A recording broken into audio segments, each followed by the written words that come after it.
following program on Other Derana 24 is classified for general audience. It is intended for all ages. It contains little or no violence, no strong language, and little or no sexual dialogue or situations.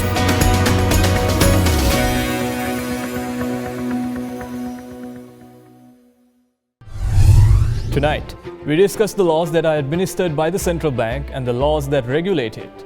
Sri Lanka is in the process of introducing a new Monetary Act which has created divided perceptions amongst the general public. This comes in the wake of the central bank being in the center of Sri Lanka's financial struggles.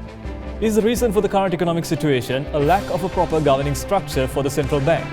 Are there loopholes that need to be rectified? How can the Central Bank of Sri Lanka be optimized to cater to the financial needs of today?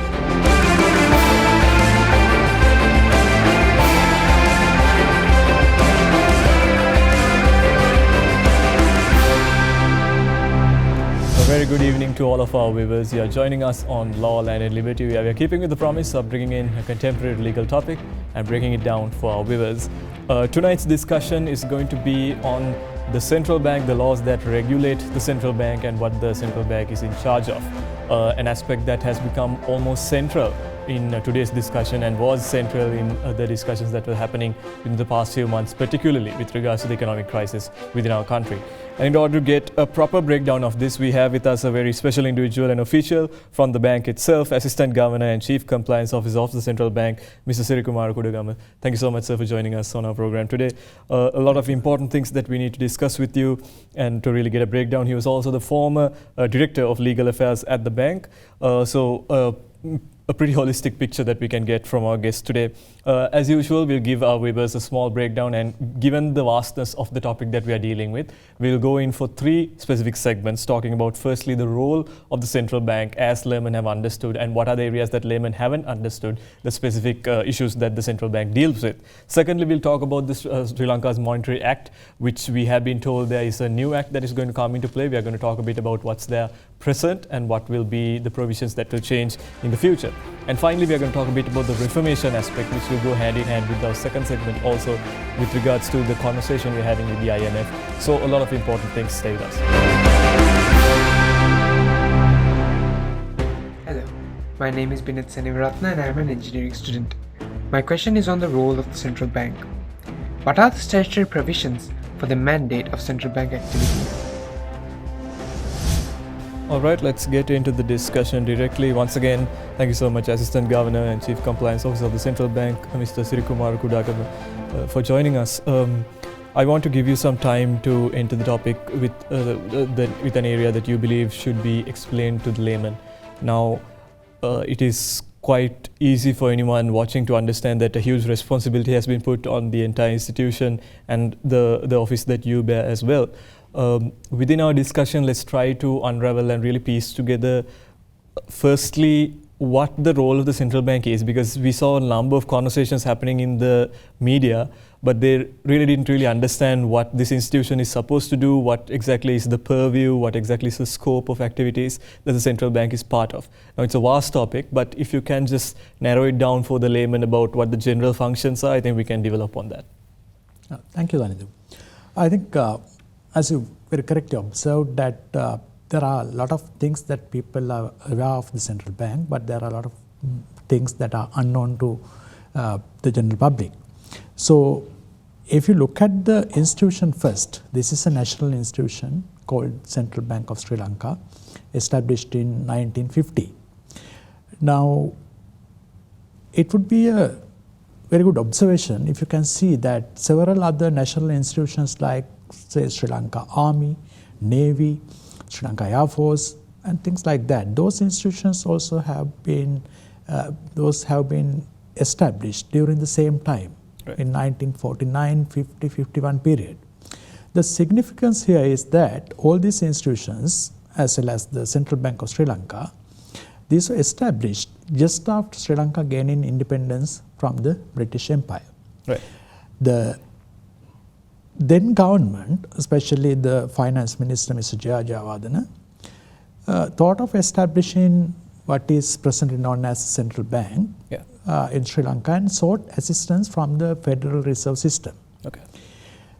His invitation was to establish a reserve bank for Ceylon, that is how the country was known then.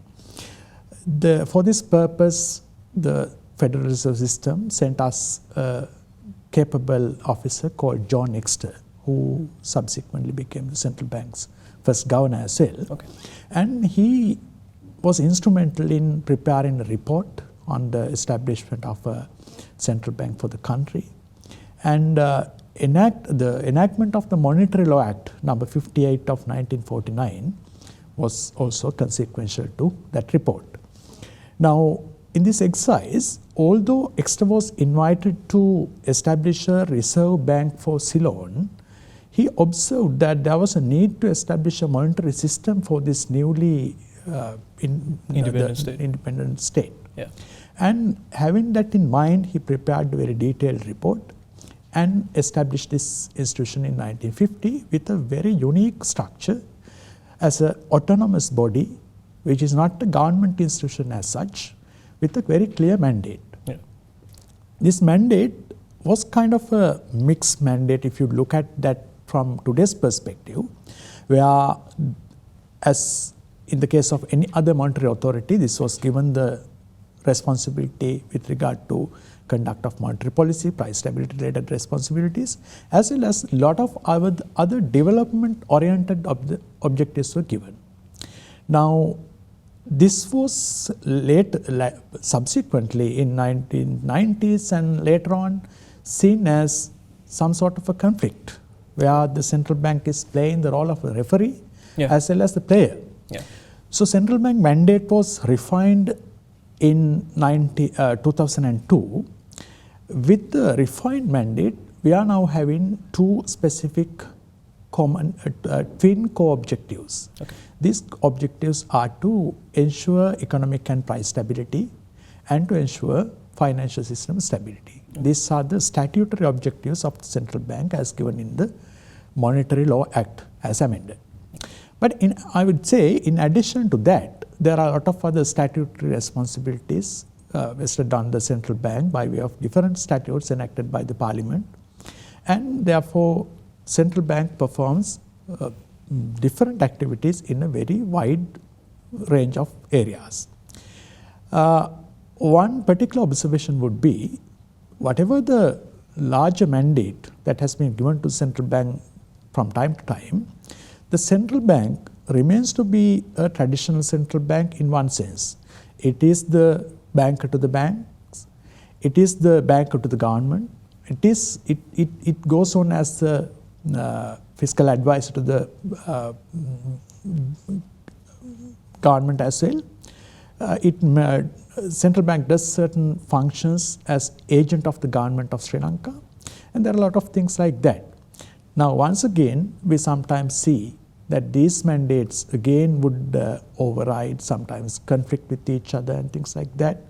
We have questioned whether proper prominence has been given to the price stability objective. With a view to address those issues, again, what you have mentioned earlier on, the new Central Bank Act is supposed to be enacted in early 2023.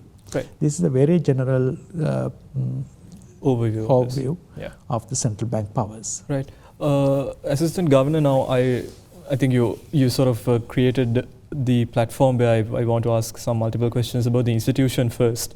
Now, if you can give us some clarity about, I think you mentioned within your answer that the central bank acts as the fiscal advisor to the government, as in, so central bank in general, the layman's understanding is wouldn't involve themselves in the fiscal policy making.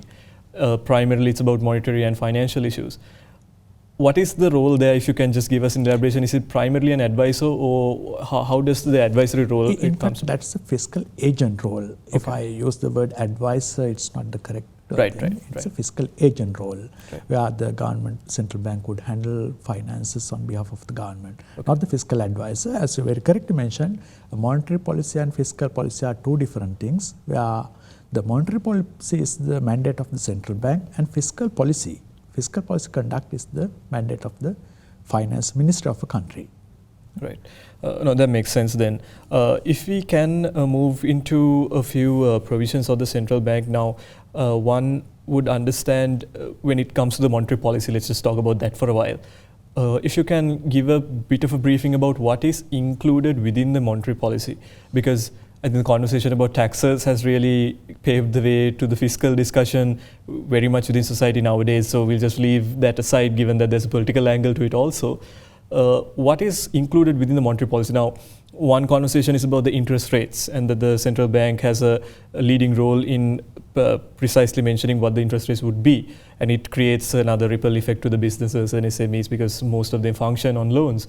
And then we see the creation of new currency, as in the printing of money, and this actually the M2, if I'm not mistaken, the creation of reserve currency. What does the monetary policy entail? If you can give a brief overview about, like, these are the functions that the monetary policy includes. Yes, we need to make this very clear distinction between the monetary policy and fiscal policy. We very often think that these are sometimes used interchangeably in the general parlance, and there are a lot of misconceptions. Monetary policy, as I said, economic and price stability is central bank's one of the two core objectives. They are the central Just bank to clarify, the price stability would mean inflation, controlling inflation? Domestic price stability, yes. And central bank is responsible for controlling supply, cost and availability of money. Okay. So supply of money, money supply, the cost of money is interest rates, then availability, liquidity. Right. Central bank is basically would look into these areas in its conduct of monetary policy. Yes. Whereas fiscal policy decisions, as you passingly mentioned, tax issues and things like that, are totally within the mandate of the Treasury or the Minister of Finance. Yeah, right. I think that makes sense. That gives a lot of clarity also to what the monetary policy would also entail. Prior to going into the Monetary Act, which I want to really give you some proper time on to elaborate, what else in terms of statutes? Now you mentioned, because even in my instance, I think I'm being a little unfair to you by only mentioning the Monetary Act. What are the other sort of subs of the other sort of statutes that we need to be aware of in this discussion, that you would say? Because I'm bringing this question now, if you take China or Singapore, for example, there is a Exim bank, as in an export-import bank, that is involved. Now here we have a central bank which primarily deals with foreign currency related matters also, and all of those matters in general. So it's a huge mandate again. If you can just give us a brief elaboration about what are the other statutes that are involved in this entire process, so that people can either look it up or be aware, okay, these are things that we should be involved when conducting this conversation. Yeah, there again, there are a lot of things stemming from what I mentioned earlier on. We had two statutory mandates, as well as a lot of statutory powers and responsibilities given by the Parliament. Now, even if we discuss about the two statutory mandates as per the Monetary Law Act, you would see that price stability is basically coming from the Monetary Law Act itself. Then we have the financial system stability objective as one of the two core objectives. When it comes to financial system stability, that financial system is a collection of several things, like financial institutions, financial markets are there, financial instruments are there. All these things operate in a particular environment using the infrastructure, financial infrastructure. Yeah. This infrastructure would mean legal infrastructure and several other things like payment and settlement systems. Then again, when you are using payment and settlement systems, there is a need to have a proper legal infrastructure. Yeah. So in order to effectively attend to the needs of the financial institutions, markets and instruments, there is some sort of legal infrastructure that has been developed from time to time. Yeah. The main statutes among these instruments would be the Banking Act, right, which governs the banking system in the country from the inception, in sense the issue of a license to the cancellation of license. Everything is governed within the framework of the Banking Act, right, together with certain provisions in the Monetary Law Act. And there are certain other institutions like finance companies, which are governed by Finance Business Act, right? In addition to that, those deposit-taking institutions, there are the financial sector players like primary dealers who are dealing in government securities. Right. They are again within the scope of the central bank. Right. Right? When it comes to certain agency functions that the central bank carries on behalf of the government, say famous things would be foreign exchange related legislation, Foreign Exchange Act. Foreign exchange is not generally, foreign exchange, earlier on exchange control was not generally a central bank function. But in the case of Sri Lanka, the parliament has vested this responsibility, the central bank. Prior to that, it was with the treasury, is it, or who was in charge of that? From the very inception, it was with the central bank, with the inception of the central bank. Generally, it's not a central bank function. We are carrying on it as a agency function on behalf of the government. If you take a very clear example like EPF, which everyone knows, everyone thinks that central bank controls EPF and it should continue like that. Managing a superannuation fund is not generally a central bank mandate, but in Sri Lanka, Parliament has thought, and people also believe, that central bank is the right place to keep the hardly earned money of general public working population. So it continues. So there are certain legacy things that central bank has been given these things from time to time. It's a kind of a trust placed on us, and we are supposed to be trustees in that kind of affairs. Now, even if you take the debt management, the issue of government securities is done by the central bank, but not in its own role. It's done as agent of the government of Sri Lanka. Then again, after issue, then we come to manage the public debt portfolio. These are multiple things that the central bank has been asked to do. Not that each central bank in each country does this kind of things. There are certain countries where their main focus is on price stability, and they do price stability alone. But here, we have a kind of even though this is a small country, I think, given the fact that this is a small country, this institution has become very large. We are vested with a lot of responsibilities, and we are accountable for all these things. I think there is one aspect I'd like to pick up on our third segment also about the reformation aspect, about how we can address this, because as you mentioned, and like the examples that we are also looking at while we survey the news is a lot of the responsibilities that multiple institutions play, the central bank in Sri Lanka is playing, and how much of a strain is that on the central bank about performing its primary functions is some question that I want to ask you. We'll get into all of that, but I think the discussion right now, you have given a proper outline of where we can head with this. We'll talk about all of this and more. We are in conversation with Assistant Governor and Chief Compliance Officer of the Central Bank, Mr. Sri Kudagama. Stay with us on Law, Line and Liberty.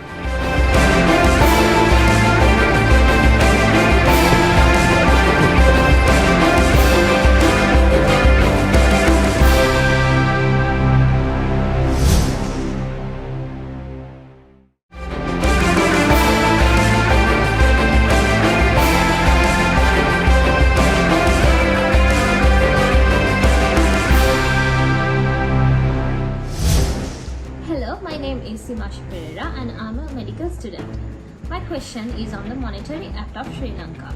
What are the changes that people will witness in Sri Lanka's new Monetary Act? Alright, welcome back to Law, Land and Liberty. We are in conversation with Assistant Governor of the Central Bank, Mr. Sri Kudagama. We have just passed our first segment on explaining the kind of the platform to this discussion about what the role of the central bank is in particular. Mr. Kudagama, I want to ask you about the new Monetary Act that is being suggested. I think it was discussed to a certain extent in the public, but they're not completely aware of all the provisions and everything that will come into play.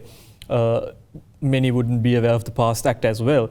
I want to keep this general and to let you give a sort of explanation on what are the changes that we can expect in this new Monetary Act. And afterwards, I think we can just pick on certain aspects on it. How will you generally approach that entire subject? Danithu, now, as I mentioned, that central bank was established by the Monetary Law Act in 1949.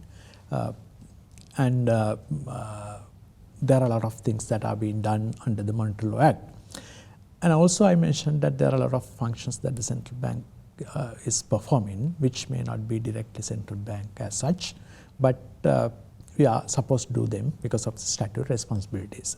At the same time, there are a lot of things that we have inherited from this law, which weaken the central bank's independence. Right? For example, in view of the close connection with the government, which expected at that time to be very conducive, we are having some sort of situation where we are not doing ideal central banking. Now, for example, I'll start with very basic things like composition of the governing boards and so on. Now, the central bank is not a legal person. Since this is a legal discussion, I would mention that fact. It's the monetary board that is a legal person that's vested with the corporate personality. Right. Can you explain to us that division actually, the central bank and the monetary board, who exactly holds authority there, and does the monetary board govern the central bank's internal functions? How does it really work? Yeah, that's how it works. General administration and all activities of the central bank is a responsibility of the monetary board, whereas the chief executive officer is the governor, and governor is the chairman of the monetary board as well. Okay. Now, monetary board's composition is such that the governor and the secretary to the treasury, Minister of Finance, is an ex officio member, and there are 3 appointed members after 2002. Now, this is the composition. Right.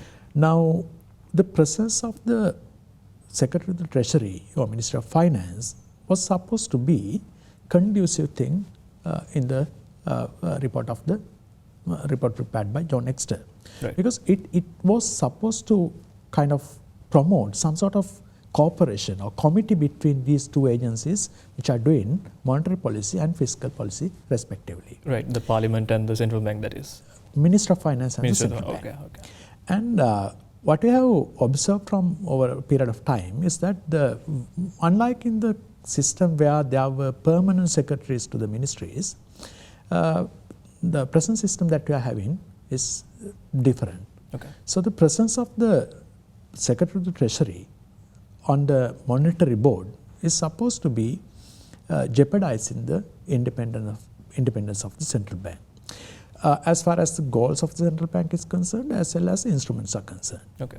Now, central bank should be in a position to take its independent decisions, independent of the pressure or any kind of force from the government. This is something that we have observed over a period of time. And also there are several provisions in the Monetary Law Act which creates kind of very close relations between the government and the Central Bank of Sri Lanka, which have been observed as not very suitable for a country like Sri Lanka. For example, there is a provision in the Monetary Law Act which enables the central bank to give what are called provisional advances to the government. It's 10% of the expected revenue of the government is supposed to be given by the central bank from the central bank, given to the Minister of Finance from the central bank. Right. Now, this has continued over a period of time, and Treasury is expecting this from the central bank. And there are provisions like when, as I mentioned earlier on, central bank issues government securities on behalf of the government. Yes. When it comes to treasury bill issuances, unsubscribed portion of treasury bills may be subscribed by the central bank. That is a possibility given in the Monetary Law Act, but in practice that has been the case for a period of time. Right, so if you could just explain a bit more about what an unsubscribed... Yes. What happens there is now when the central bank issues government securities on behalf of the government. So this is treasury bills and bonds. Yeah, bonds. Okay. General expectation is that market participants would come and bid for those things and purchase them. Yes. Right, according to the appetite for the investment. Yeah. Now, there may be a situation where the market participants are not interested in purchasing treasury bills at a particular rate. Right. So, government is not in a position to find their money for their projects. Right. Now, when the government is not in a position to find money from the market, they can simply point out to the Monetary Law Act provision and say, look here, central bank, now you can subscribe to the remaining portion of the treasury bills. Right. Now, what happens then is, the moment central bank subscribes to them, central bank becomes the owner of those treasury bills, and equivalent amount of money goes into the system. Yeah. So this kind of reserve money being going into the system, high-powered money being going into the system continuously has been something not very conducive in Sri Lanka's environment. Now, this kind of loopholes are there in the Monetary Law Act. The active participation and control exerted by that, and provisional advances, this kind of things. And then once again, while we can be independent of these things, these responsibilities, independence alone would not guarantee, would not ensure that central bank is performing correctly. Right. Now, there has been this argument that you are working with the government. What is the government? Government is an elected government. Yeah. Now, this is a debate between elected government's decisions and unelected officers of the central bank. Yeah. One would say that elected government should be given the priority. But what I think the proper delicate balance between these two kind of these two propositions would be that we don't have to carry out those powers, those activities just because they are in the law. Now, on the other hand, when we are exercising our mandate, we should also be accountable to the general public, right, as a national institution. So what we are suggesting in the new Central Bank Act is that this kind of provisions will go out. Right? So just to clarify, the capacity for the central bank to subscribe to their own treasury bills is government treasury bills. Government treasury bills will be removed. Okay. And central bank will not be providing provisional advances to the government. Central bank's monetary board, the governing board, there is a difference in the governing board as well, will not consist of the Secretary of Treasury as it was the case earlier on. Now, these are salutary developments where we are getting independence from the fiscal agent of the government, fiscal entity of the government. Now, again, this independence has to be something meaningful. So we would like to be accountable to the extent that we are independent. That is why central bank enters into, in terms of the new act, central bank's primary objective is the price stability.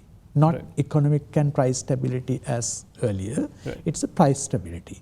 Now, in exercising price stability as a primary objective, there is one other objective which is financial system stability.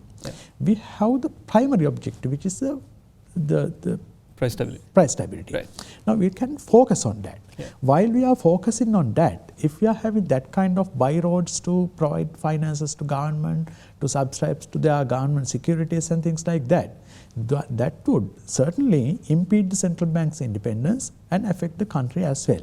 So what we have proposed in the new law is that close link with the fiscal arm of the government would be severed. At the same time, we would remain responsible. Now, in the price stability area, there would be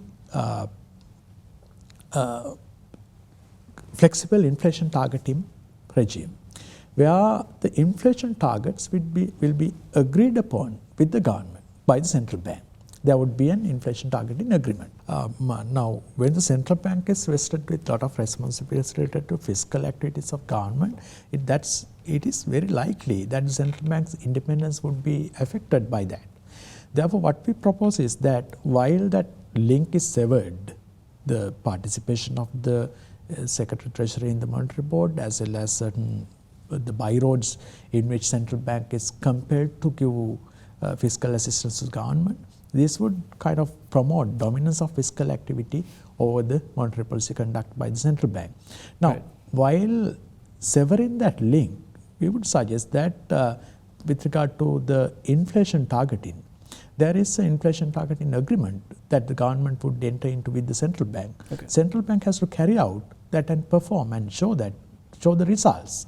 And with regard to that, there would be continuous reporting to the government, parliament. And the parliament can its own initiative or can give a hearing to the governor. Governor can also make representations to the parliament. Likewise, there would be kind of close communication. And also, independence does not mean total isolation. We don't believe in that. There is a coordination council were chaired by the governor of the central bank and attended by the Minister of Finance, the Secretary of Treasury, as well as Secretary of the Ministry in charge of economic policy. Right. Now, that coordination council is supposed to look into different aspects in different areas like fiscal policy and monetary policy, and there would be some sort of coordination, some sort of discussions there. But that is not a decision-making body which can influence the central bank or the ministry. Right? That's that kind of, while ensuring that kind of coordination is there, we are going to have a independent monetary policy function within the central bank. At the same time, there are a lot of governance related things, that audit function, internal audit as well as external auditor's role. Those have been very clearly spelled out in the new Central Bank Act, so that the central bank is going to be an independent and responsible, accountable institution which suits the country's situation. Right. Just to get a clarification there, I want to ask about how the role of a governor would change within the Act, if there are any changes that have been made. But before that, I think we consistently spoke about price stability and that sort of like the role that the central bank possesses. Is there a possibility for you to give us a brief elaboration of what that really includes? Will it be only the controlling of inflation, which would then be resulted of the supply of money and which would be controlled by the supply of money and the interest rates? Or are there other elements within this price stability point that the central bank looks into? Yeah, I don't want to pose as an expert in that area, being a legal expert, since my expertise is totally in law and related areas. But as I mentioned earlier on, the price stability objective would basically look into cost availability, the supply, cost and availability of money. Right. That would remain same in the new area as well. Okay. But the mechanism through which price stability is ensured would going to be the flexible inflation targeting framework. Okay. Now that would be adapted, and within that there would be flexible exchange rate regime. Now you see that exchange rate regime is connected here. Yeah, but all these things would happen within that broader framework, which is the flexible inflation targeting framework. Right. Assistant Governor, if you could also tell us about, now there are key roles. Now we were talking about the monetary board. Now there are, if I'm not mistaken, the representatives sort of from the Treasury, as you know, the cabinet side of things, will no longer be there under the new Monetary Act. What would that constitute within the monetary board in the future, and the individuals within the monetary board, as in the governor? Are there any elements of their powers that will be curtailed or increased where their roles or their mandates are changed? Are there any elements that we need to be mindful of when considering the Monetary Act, the new Monetary Act rather? Yeah, I would think that the new Central Bank Act would have a very clear differentiation here. While the composition is changed, there would be two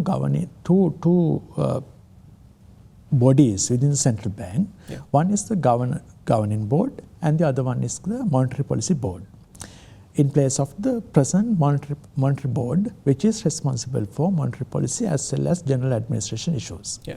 So with the new arrangement, monetary policy board will be responsible for monetary policy. Yeah. Everything else will be looked after by the governing board. Okay. Now the chairman of the governing board is the governor of the central bank. He continues to be the chief executive of the bank as well. Now the governing board will have 6 experts in economics, banking, finance, accountancy and audit, law or risk management, in these areas. Yeah. Experts will be appointed, 6 experts will be appointed to the governing board. Right. These appointments, as well as other appointments to the monetary policy board, would be totally through a very stringent procedure, where the law itself spell out the qualifications as well as the disqualifications. Okay. Under certain circumstances given in the law, one cannot be appointed as the governor or a member of the governing board or even as a member of the monetary policy board. Now, with regard to composition of the monetary policy board, I would say that governor would be there, And 6 members appointed to the governing board would also continue to be the members of the Monetary Policy Board. Right.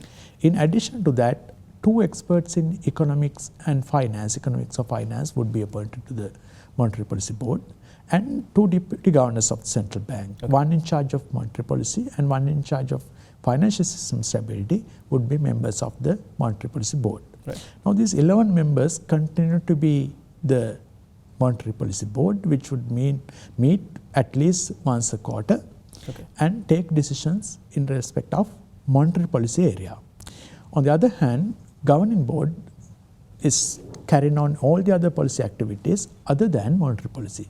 Right. This distinction is a very salient feature of the new act, which would ensure that monetary policy decision making is not affected by the other concerns. Now, central bank would continue to handle its other functions, like for example, now the whatever that are carried out by the central bank at the moment will continue to be the central bank responsibilities. For example, we would continue to be the manager of the Employees Provident Fund. Right. But it's not the same body that would be taking decisions on the Employees Provident Fund as well as the monetary policy. Monetary policy would be determined by the Monetary Policy Board, whereas Employees Provident Fund and other things, regional development, foreign exchange, related things will be decided by the governing body. Right. I think that gives a good breakdown of like what we can expect from the new act. We'll take a very short break and come back and talk a bit about any other areas of reforms that we need to expect and any other salient features that we have missed out on this segment. You are watching Law, Land and Liberty. We are in conversation with Assistant Governor Sri Kudagama. Stay with us on Law, Land and Liberty.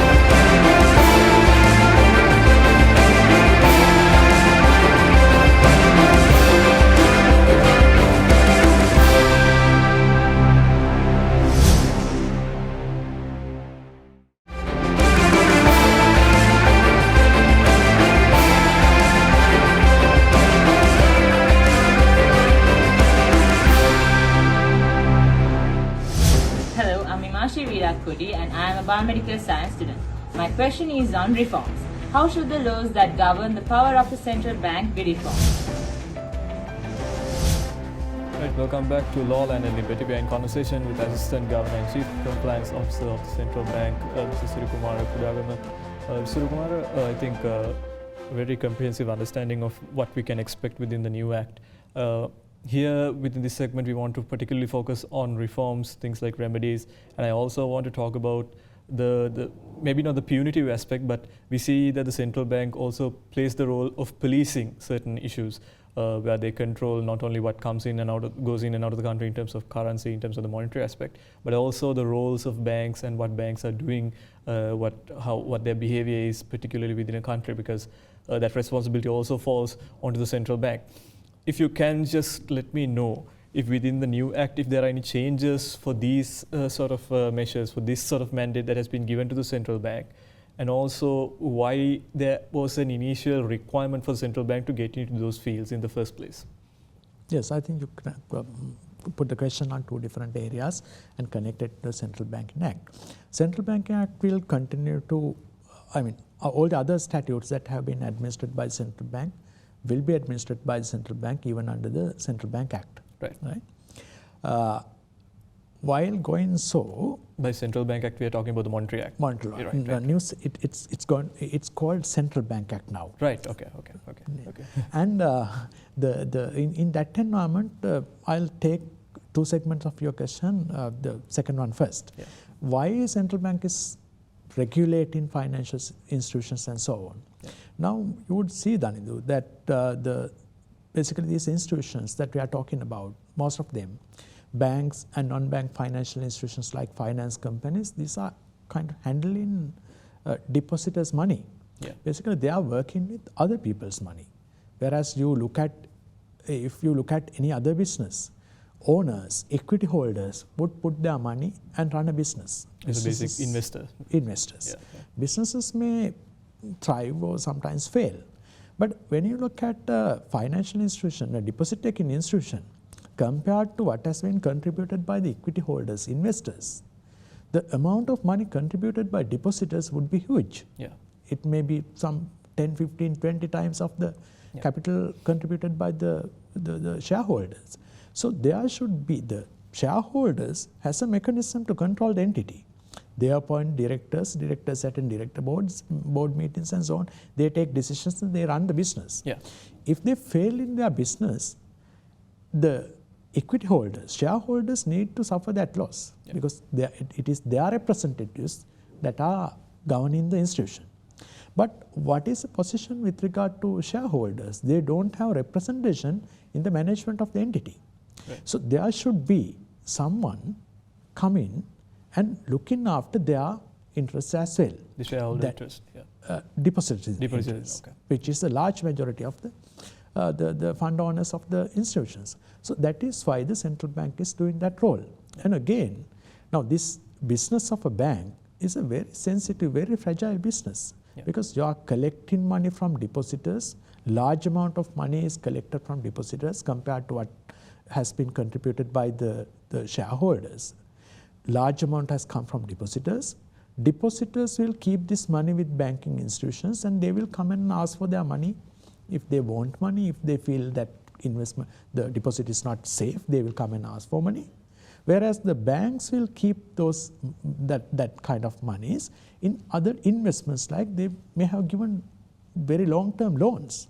Banks would not be in a position to give that money back immediately if depositors come and ask for that money. Basically, so, a bank run would occur. So no bank in anywhere in the world, no bank would be in a position to withstand that kind of situation. So the regulator's role is to ensure that that kind of things are not happening. Right? To do that, central bank would introduce different prudential controls. Central bank will ensure that these institutions are not owned by a handful of people. There would be a proper diversification of the ownership. There would be proper management of liquidity. There would be proper management of all the affairs of a banking and financial institution. That is why there's a licensing regime. That is why there's a continuous supervision regime. That is why there are regulatory sanctions imposed by the central bank from time to time. There are a lot of governance-related requirements imposed by the central bank. A lot of people used to ask those days, why the central bank is so nosy? Why do they want to look into our affairs? These are our directors. There again, argument is that those are your directors appointed by the shareholders, but not the depositors. Not the depositors. So there should be some sort of set of guidelines, some sort of governance standards to look after their interests as well. That is why central bank comes up with corporate governance related directions and so on. They look into that aspect. And that is how the central bank would avert unnecessary problems in the financial sector. That is one thing. That is why we are regulating and supervising financial institutions. And you also asked me, you said policing certain transactions. I would say, I think what you are referring to is the activities of financial intelligence unit and so on. Financial intelligence unit is a unit of the central bank which has been established by the Financial Transactions Reporting Act in 2006. Right? There again the role is to ensure that the country is not exposed to anti-money laundering and terrorist financing risks. To do that, to ensure that, central bank's FIU has a mechanism where there are a lot of mechanisms there, like through cash transactions reports and suspicious transactions reports, they are monitoring. And that again kind of strengthens reinforces the financial system's stability initiative of the central bank. That is happening that way. I think we'll have to end our discussion shortly, but before that, if I could just get a slight clarification. Now we see even in this current day and age, these institutions that primarily work with depositors' money, a lot of fraud has happened. And there we see the central bank coming into play. Since this conversation was a bit about the reforms and the punitive aspect of the central bank, do you think we need to make more stringent measures there to maybe increase the scope of these entities being caught? Because you explained that there is a licensing regime, that there is a continuous surveillance sort of system also in place where constantly data is collected from these institutions. do you think we need to take steps further from that point onwards, or are we planning on taking steps further from that point onwards? I think frauds that you are referring to may not have mostly from non-regulated institutions, Right. not within the regulated institutions as such, but there can be possibilities. Even in a regulated institution, in any institution, there can be frauds. Yeah. Now, these are, that has to be dealt with in terms of criminal law in one hand. At the same time, the central bank's regulatory purview would look into those aspects as well. That is why we want kind of streamlined people to be the top management of these institutions. For example, when it comes to regulated institutions, we apply what is called fit and proper persons test. Right. You can't be a director of a banking institution or a financial institution regulated by central bank if you don't meet certain fit and proper requirements stipulated in law.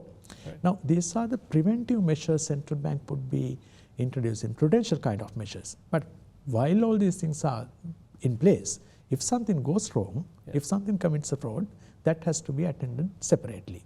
Right. But I think central bank related statutes, we have an armory of legislation with regard to these things. These laws are pretty strong. Wherever we see a loophole, we would continue to strengthen those areas as well. Right. I think a very fruitful discussion there. Hopefully we'll get to meet again and continue this discussion as well, Assistant Governor, with regards to the new Monetary Act. Once it maybe comes into action, which we believe towards the end of the year, we can expect that as well.